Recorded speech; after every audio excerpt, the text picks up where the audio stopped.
Good morning, students. I hope you have seen the previous lectures and you must observe that how a contract develops. When it comes to law, the ignorance of law has no excuse. That's why this paper is so much important. Now, in context of contract, you may understand like this, that an agreement which can be of social nature, and if the agreement is fulfilled the all required essential elements, then it is said to be enforceability by law. An agreement enforceable by law is a contract. So far as types of contract is concerned, based on the enforceability, there are three types: valid, void, and voidable. I'm sharing my screen now. I hope my screen is visible to you. Now, what you can see when it comes to contract, according to the Indian Contract Act 1872, an agreement enforceable by law is a contract. So what you can see here, this act was enacted on September 1, 1872. The key points I'm highlighting here. And this already I have been narrated. There are all contains 266 sections, and these sections are being bifurcated from section 1 to 75, general principles of law contract, section 76 to 124, related to sales of goods, section 125 to 238, special kinds of contract, and 239 to 266, contract related to partnership. So further, if I proceed, this statement is very much important. Like an agreement which is enforceable by law is a contract. So if someone asked you that what do you mean by contract, you can say that section 2H of, according to Indian Contract Act 1872, an agreement when it is enforceable by law, it is said to be contract. So a contract equals to agreement plus enforceability by law. Further, if you will go with the development and the types, what you can see, there are many types based on the formation, based on the performance, and based on the enforceability by law. So basically, when we say that enforceability by law, we are talking in context of the required essential elements to be present. So what are the 10 essential elements which to be present when a contract is said to be enforceability by law? The first one is offer and acceptance. One party should make an offer and another must give his or her consent towards the said offer. Then further, the next is very easy to understand, creating legal relationship. That what legal relationship means, that when two parties are entering in a contract, that both parties need to complete their obligation, and that offer and acceptance and the obligation fulfillment will create a contractual relationship between the parties. And when the contract will over, means both the party will accomplish their part of work or their part of assignment, then the contractual relationship will get over.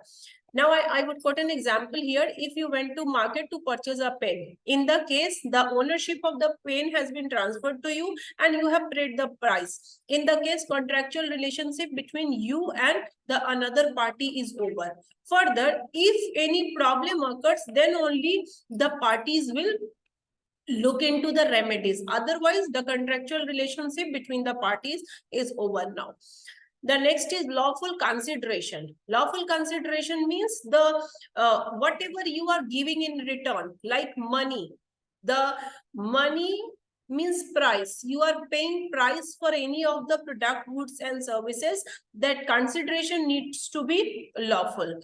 Then further, what you can see here, the another is capacity of parties to contract.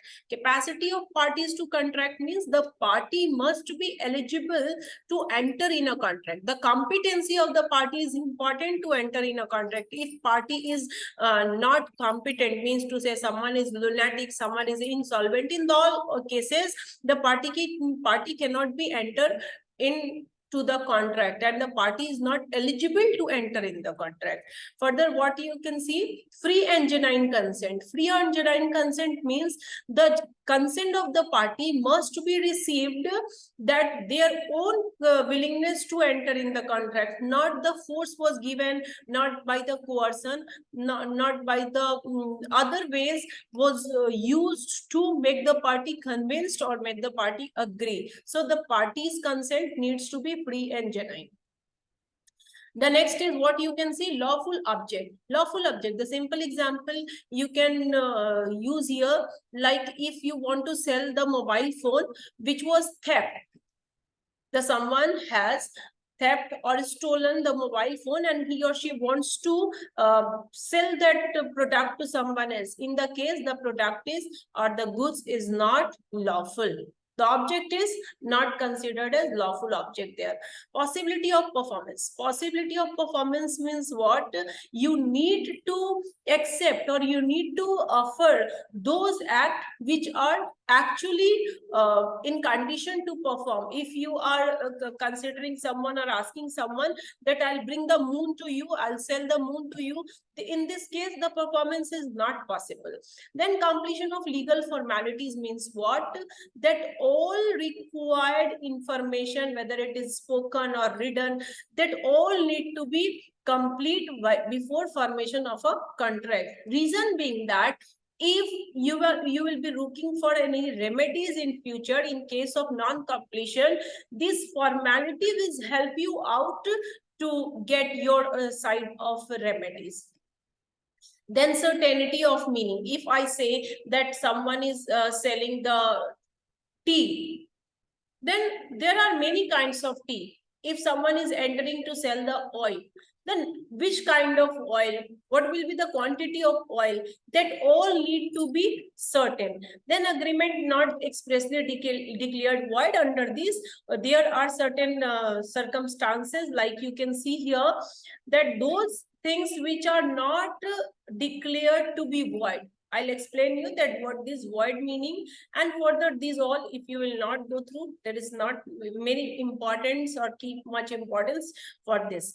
But void, I'll let you know in the types of contract. Now come to the classification. I have already said under classification of contract, what you can see on the basis of formation, on the basis of performance, and on the basis of enforceability by law, you can say it validity of contract also. There are three important aspects. One is valid, another is void, and third one is voidable. So valid is very clear that all essential elements are present. Then what is mentioned here, that satisfy all essential elements, that a contract is said to be a valid contract. But when it comes to void, void means that there are two circumstances. The contract was being formed, but due to supervening impossibility or due to subsequent changes, the contract is said to be void now. Simply, you can understand, if two parties has entered in a contract and at the time of formation of contract, everything was fine. But after some time, X has injured. So in the case, due to subsequent changes, X cannot participate further in the contract. If this contract was made for a race, in the case now due to subsequent changes, X cannot participate in the race. But if X leg was damaged before the formation of the contract and X has hidden that particular truth before the formation, in the case there is supervening impossibility. So supervening impossibility means that void ab initio, means to say from the very beginning the performance of the contract was not possible. But in the case of subsequent changes, prior to formation, at the time of formation of the contract, the performance was possible, but now the performance is not possible of this particular contract. This is known as void. So in the void, one is void and one is void ab initio. Supervening impossibility means that void ab initio, means to say from the very beginning the performance of the contract was not possible. But subsequent changes means something happened due to which the contract is not able to perform.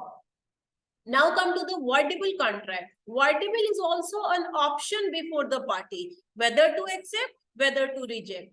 If someone force you that do such act, in the case you have an option whether to accept or to reject. So voidable is an option before the party, whether I can accept or I can reject. But when you have accepted the contract, to enter in the contract or to perform the contract, in the case you cannot ask another party, you cannot blame another party that I don't wanted to do so due to someone or due to such act I did so. No, if you have accepted, because you are the party of the contract, there is an option before you that whether I should accept or I should reject. So voidable is an option. So when I will bifurcate all three, valid means when all essential elements are present, a contract is said to be a valid contract. When a void contract need to be considered, at the time of formation of the contract, everything was fine. Then due to subsequent changes,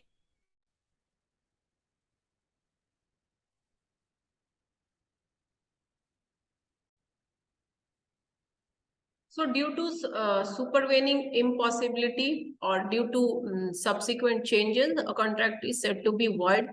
And another is voidable. Voidable means that there is an option before the party whether to accept or to reject. So this was all about classification of contract.